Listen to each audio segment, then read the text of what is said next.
Assalamualaikum warahmatullahi wabarakatuh dan salam sejahtera. Alhamdulillah, hari ini kita dapat lagi mengadakan satu sesi ulang kaji pembelajaran melalui online. InsyaAllah para pelajar yang dihormati sekalian, akhir pelajaran nanti diharapkan pelajar dapat mengetahui berkaitan dengan konsep Melayu. Yang kedua, salah silah bahasa Melayu. Dan yang ketiga ialah hipotesis tentang tempat asal bahasa Melayu.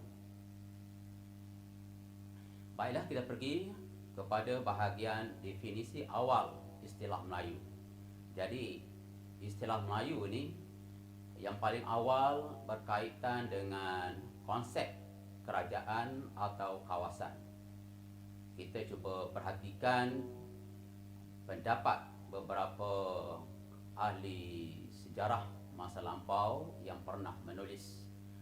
Misalnya M. Ptolemy, beliau menggunakan istilah Melayu Qalan dalam karyanya yang berjudul Geographic pada awal 100 hingga 150 Masihi. Menurut Gerini, perkataan ini daripada perkataan Sanskrit, yaitu Malay Kuram atau Malaya Qalan, untuk merujuk tempat di utara pantai semenanjung Malaysia, yaitu Tanjung Kuantan. Yang kedua, kita teruskan lagi, yaitu Kitab Hindu Purba. Kitab Hindu Purba ini bernama Purana, yang ditulis pada zaman Gautama Buddha. Dalam kitab ini terdapat perkataan Malaya Dwipa, bermaksud tanah dikelilingi air. Tanah ini para pengkaji sejarah merujuk kepada Pulau Sumatera. Seterusnya, kita melihat lagi kepada catatan penggembara Cina pada zaman dinasti Tang antara tahun 644 hingga 645. Di dalam catatan ini adanya istilah Moloyu. Adanya utusan kerajaan Moloyu pernah dihantar ke China untuk mempersembahkan hasil bumi kepada rakyat China. Pengkaji berpendapat utusan datang dari Jambi, yaitu di selatan Sumatera. Catatan yang lain, yang keempat, kita lihat dalam catatan rahim Buddha yang bernama Atsing, yang menggunakan kata Moloyu tentang dua buah kerajaan yang dilawatinya sekitar tahun 675 Masehi. Kerajaan ini ialah Kerajaan Melayu di Sungai Batang dan Kerajaan Sriwijaya di Palembang. Catatan kesusastraan Cina mengatakan waktu penggembara singgah di Nusantara, yaitu zaman Kerajaan Sriwijaya, mendapati bahawa bahasa yang dituturkan oleh penduduk di situ ialah Kunlun. Kunlun merujuk hamba abdi di negara Cina yang berasal dari Pulau Kundur. Seterusnya kita melihat lagi catatan rahib Buddha yang bernama Atsing menggunakan kata Moloyu berkaitan dengan dua buah kerajaan yang dilawatinya pada tahun 675 Masihi, yaitu Kerajaan Melayu. Yaitu Kerajaan Melayu ini terdapat di dua tempat. Pertama, yaitu di Sungai Batang. Kemudian yang kedua, Kerajaan Sriwijaya di Palembang. Seterusnya kita melihat dalam aspek definisi etimologi. Etimologi maksudnya ialah asal usul kata. Kita perhatikan daripada buku yang ditulis oleh Zubir Osman mengatakan bahawa Melayu berasal dari perkataan Malaya, yakni singkatan perkataan Himalaya. Hima bermaksud salji, manakala Alaya bermaksud tempat. Himalaya tempat asal orang Melayu. Seterusnya kita lihat lagi pengarang Dahlan Mansur mengatakan bahawa Melayu berdasarkan nama sebatang sungai, yakni Melayu di Palembang. Dikisahkan dalam sejarah Melayu bermaksud sungai mengalir deras, macam berlari. Kita lihat lagi dalam catatan Wendertuk mengatakan bahawa Melayu berdasarkan nama menjemberang. Maksudnya merujuk orang Melayu bertukar daripada agama Hindu-Buddha kepada Islam. Terdapat perkataan Malayapura pada batu bersurat Bukit Gombak 1 yang bermaksud kota Melayu atau kerajaan Melayu. Perkataan Melayu berasal daripada perkataan Malayapura. Kata ini ditemui di Sumatera Barat. Para pelajar yang dikasihi, kita teruskan lagi. Ada satu perkataan dalam bahasa Jawa kuno berbunyi Melayu. Melayu ini bermaksud menggembara. Orang Melayu dikatakan berasal dari Yunan, berpindah ke kawasan selatan, menjemberang Selat Melaka dan mendarat di Pulau Sumatera. Para pelajar yang dihormati sekalian, kita teruskan lagi kepada definisi berdasarkan bangsa.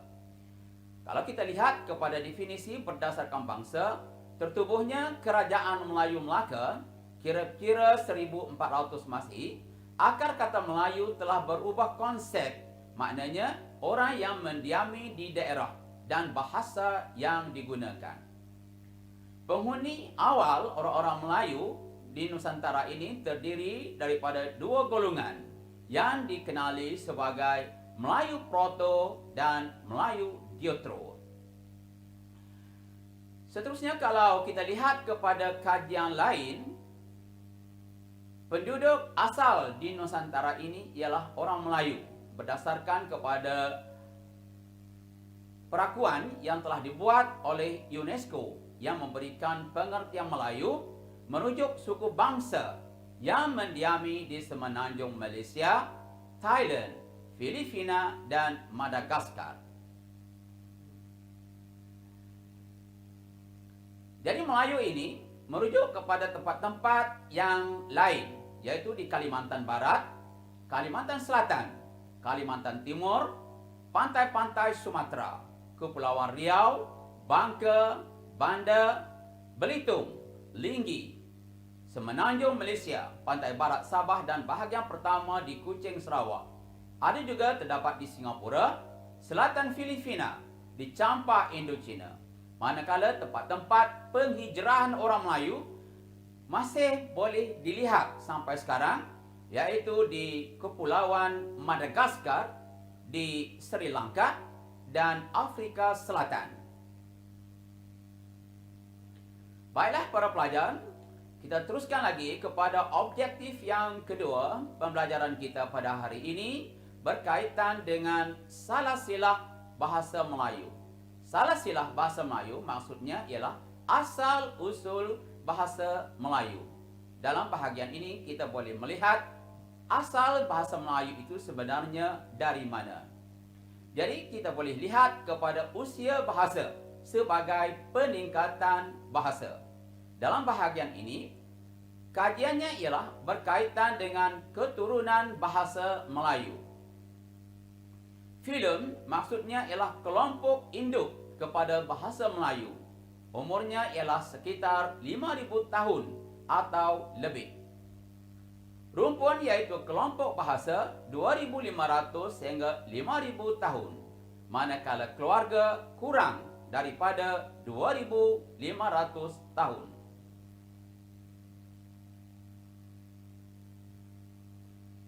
Kita boleh melihat sesuatu bahasa itu sekeluarga berdasarkan kepada aspek kata, bunyi dan juga golongan kata. Kalau kita lihat kepada raja, kita boleh lihat yang pertama yaitu filum, yang kedua rumpun, yang ketiga keluarga, seterusnya yang terakhir yaitu sub keluarga. Baiklah, kita teruskan lagi. Kita ingin tahu filem bahasa Melayu ini sebenarnya berasal dari bahasa yang apa? Menurut catatan ahli sejarah, filem bahasa Melayu ini sebenarnya ialah berasal dari bahasa Austrik, ataupun setengah-setengah buku ada yang menulisnya Austris. Terdapat 3 rumpun bahasa Melayu. Kita lihat yaitu bahasa Austroasia, bahasa Cina Tibet, dan bahasa Austronesia. Bahasa Austroasia termasuklah di Khmer, Nicobar, Pegun, Munda, dan Mon. Bahasa Cina Tibet yaitu Cina, Tibet, Siam, Burma ataupun Anam. Bahasa Austronesia terbahagi 2, yaitu Austronesia Barat dan rumpun Austronesia Timur. Kita lihat lagi kepada Formosa Taiwan di utara hingga New Zealand di selatan dan Madagaskar di barat hingga ke Pulauan Easter di timur. Ya, pelajar-pelajar, kita teruskan lagi. Rumpun bahasa Austronesia terdapat di Austronesia Barat, kawasan Formosa, ke Madagaskar hinggalah ke Filipina hingga ke Maluku. Terdapat 16 golongan di bahagian Austronesia Barat ini. Seterusnya kita lihat kepada aspek golongan Sumatera, yaitu Melayu, Aceh, Orang Laut, Batak, dan Minangkabau. Golongan-golongan lain kita kenali juga sebagai sub keluarga bahasa Nusantara. Bahagian ini agak banyak juga ya para pelajar, tapi jangan bimbang. InsyaAllah kita teruskan ansur-ansur kita akan boleh ingat ya. Bahasa-bahasa yang terdapat di Filipina, misalnya Tagalog, Ilocos, Bicol, Sulu, Palau, Tombulu, Formosa, Batan, Ibadak, Igorot, Manguindow, Tigian, Dadayak, Singgir, Talaun, Bantik, Mongondo, Tonse, Tadano, Tontibun, dan Totibun, Ton Sawang. Agak sukar ya kita mau sebut ya, sebab perkataan ini mungkin baru dengar untuk kita ya. Seterusnya kita lihat kelompok bahasa di Jawa. Kita lihat ada bahasa Sunda, ada Jawa, dan ada Madura. Di Kalimantan pula kita lihat ada bahasa Iban, Melanau, Kalimantan, Iban, Melanau, Oti, Danom, Kenya, Bahau, Kayan. Di Bali Sayak ada 3 bahasa, yaitu Bali, Sayak, Sumbawa. Di Gorontalo kita lihat yaitu Bulanga, Kaidipan, dan Bul. Dan di Tomini, bahasa di Tomini kita lihat yaitu di Tomini, Toli-Toli, Tinombo, Umalasa, dan Dampilasa. Kemudian kita teruskan lagi golongan lain di Nusantara, termasuklah di Tanah Toraja ada bahasa Kali, Barii, Wotu, Kulawi, Pipikoro, Napu, Liboni, Badabeso. Tomini, Tali-Toli, Tinombo, Umalasa, dan Dampilasi. Loinan, ya, yaitu bahasanya ialah Loinan, Bobongko, Balantak, Bugai. Manakala di Bungkus Laki, kita lihat di Laki, Landawe, Maputi, Bungku Mori, dan Layui. Kemudian di Sulawesi Selatan, bahasanya yaitu Makassar, Bugis, Seko, Lui, Sadan, Mandar, Pitu, Ulana, Salu. Di Muna Butung, yaitu di Muna Butung, Butung Selatan, Karompa, Waliu, Layolu. Di Bima Sumba, yaitu Bima, Manggara, Sumba Barat, Timur, Hau, Gat, Liu. Di Ambon Timur, kita lihat yaitu adanya Kai, Tanimbar, Aru, Buru, Goram, Banda, Solur, Leti, Geran, Timur, Roma, Solur, Kedang, Belu, Seran Barat, Helo Roti, Wetar, dan Kaisar. Di Sula Bacon ada dialek Talibo, dialek Sula, bahasa Bacan, manakala di Halmahera, Irian Barat terdapatnya di Halmahera Selatan, Nofur, Kawiya, Wendesi. Para pelajar, jangan bimbang ya. Jadi kita punya internet, kita boleh search nama-nama tersebut untuk kita tahu di mana tempatnya ya. Okey, kita teruskan lagi kepada rumpun Austronesia Timur. Rumpun Austronesia Timur ini terdapat di bahasa kita kenali sebagai bahasa Polinesia. Yang ini agak jauh di Nusantara, yaitu di Hawaii Tonga. Di Hawaii Tonga ini hampir dengan Amerika Syarikat. Tahiti, Samoa, Maori, dan juga Kepulauan Easter di timur.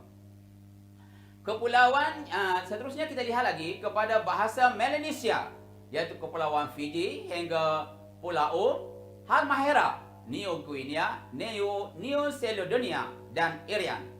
Manakala yang ketiga yaitu bahasa Mikronesia, kita boleh dapat di Kepulauan Mariana, Marshall, Gilbert, dan Carolina. Kita kena ingat ya, para pelajar ini ya, sering akan disoal dalam perpesaan. Seterusnya, kita lihat lagi yang terakhir pelajaran kita pada hari ini, yaitu berkaitan dengan hipotesis tempat asal bahasa Melayu. Jadi, hipotesis ini maksudnya ialah andaian berdasarkan kepada fakta-fakta yang tertulis. Baiklah, kita lihat juga yang pertama kita panggil hipotesis pertama. Maksudnya tempat asal bahasa Melayu ini ialah dari kawasan Asia Tengah. Kita lihat kajian yang dibuat oleh Henry Kern dan Wen Hin Golden yang mengatakan bahawa Melayu ini berasal dari Asia Tengah. Hal ini merujuk kepada kapak kuno atau dikenali juga sebagai beliung yang dijumpai di Asia Tengah, juga dijumpai di tanah Melayu dan tengah Sumatera Selatan. Yang kedua, tempat lahir kebudayaan zaman batu terdapat di Champa, Cochin, China, dan juga di Kampuchea. Ini hasil kajian Henry Kern. Menurutnya kajian yang dibuat oleh Wen Hin Golden, beliau mengatakan bahawa orang Melayu berasal dari Yunan. Hal ini berdasarkan kepada sisa kebudayaan tua yang dijumpai di lembah Sungai Huanghu, Sungai Mekong, Sungai Irrawaddy, Sungai Brahmaputra, dan Sungai Yangtze, penggembaraan orang kuno pada waktu dahulu. Baiklah para pelajar, siapakah itu Melayu Proto? Melayu Proto dikatakan bahawa pernah datang ke kawasan Nusantara ini sekitar 2500 sebelum Masehi. Jadi Melayu Proto ini adalah kebudayaan Dongson yang bergerak dari Yunan dan menggembara ke Asia Tenggara. Melayu Proto dikenal juga sebagai Indo-Melayu atau Austronesia. Austro maksudnya selatan dan Nesos dikenali sebagai pulau. Jadi mereka ini juga dikenali sebagai Melayu Proto yang hidup pada zaman Neolitik ataupun pada zaman Batu Baru.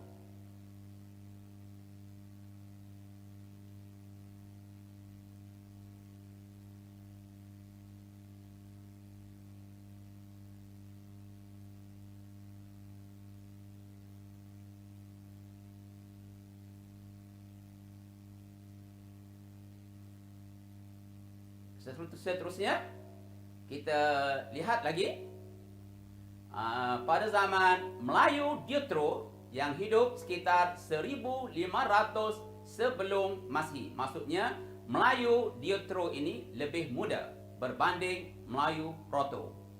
Melayu Deutero datang pada zaman logam. Mereka ini sangat mahir dalam ilmu pelayaran dan perkebunan. Mereka menduduki daerah subur, yaitu di pesisir pantai Asia Tenggara. Melayu Proto terpaksa tinggalkan tempat tersebut, yaitu di pesisir pantai ini, kerana diambil alih oleh Melayu Deutero. Mereka dikatakan orang yang sangat pemalu dan mereka ini telah lari ke hutan. Hingga sekarang mereka ini dikenal sebagai Semang, Jakun, Sakai, Senoi, dan Temuan. Jadi, kehadiran mereka ini telah memberikan kesan. Maksudnya, Melayu Deutero telah menuturkan bahasa Melayu purba dalam bentuk lisan. Mereka cekap dalam ilmu perbintangan dan mahir dalam ilmu pelayaran. Puak pertama dan kedua terpisah dari segi geologi dan bahasa asal mereka juga terpisah kepada beberapa dialek. Kesan perpecahan ini maka wujudlah misalnya bahasa Jawa, Dayak, Minangkabau, Formosa, Batam, Bisaya dan lain-lain. Mereka sebenarnya berasal dari satu rumpun bahasa yang asal. Seterusnya hipotesis 2, ya ini merupakan yang terakhir ya, yaitu penduduk asal Nusantara. Ini menguatkan hujah bahwa orang Melayu ini bukan bangsa penghijrah. Mereka ini adalah penduduk asal di Nusantara. Jadi kawasan asal mereka ini termasuklah di Jawa, Sumatera, Melanesia, Formosa, New Guinea dan Filipina. Mereka ini dikenali bahasa Australia. Mereka menggunakan bahasa Austronesia.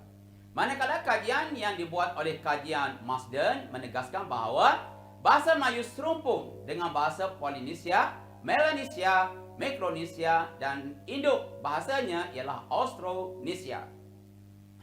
Menurut Isdordin mengatakan orang Melayu berasal dari Formosa, yakni dari Taiwan, New Guinea atau Melanesia.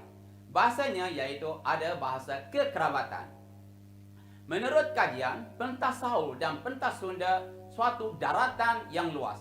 Namun terjadinya suatu banjir yang sangat besar menyebabkan orang-orang di kawasan rendah ini terpaksa mencari kawasan yang tinggi. Di manakah tanah kawasan yang tinggi itu? Ini termasuklah Semenanjung, Tanah Melayu, Kalimantan ataupun Borneo, Tanah Jawa, Sumatera, Sulawesi dan juga pulau-pulau kecil yang lain.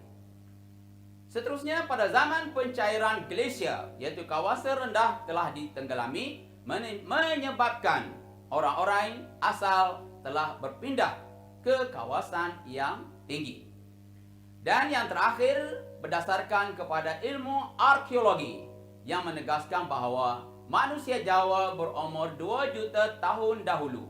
Berdasarkan tengkorak yang dijumpai di Nusantara menunjukkan bahawa manusia Jawa ini sebenarnya lebih tua berbanding dengan tengkorak yang dijumpai di Asia Tengah. Baiklah para pelajar, nampaknya sesi pengajaran kita telah selesai pada hari ini. Cikgu minta anda dengar berkali-kali rakaman ini dan juga cuba mencari soalan-soalan dan juga bahan-bahan yang berkaitan, terutamanya berkaitan dengan bahasa yang baru kita dengar itu. Sebenarnya kalau kita rujuk kepada atlas, nama-nama itu sebenarnya ada. Berusaha lagi ya. Jadi itulah dulu yang cikgu dapat sampaikan hari ini. Dan jangan lupa terus belajar dan jangan mengalah. Sekian, wabillahi taufik wal hidayah. Wassalamualaikum warahmatullahi wabarakatuh. Sekian, terima kasih.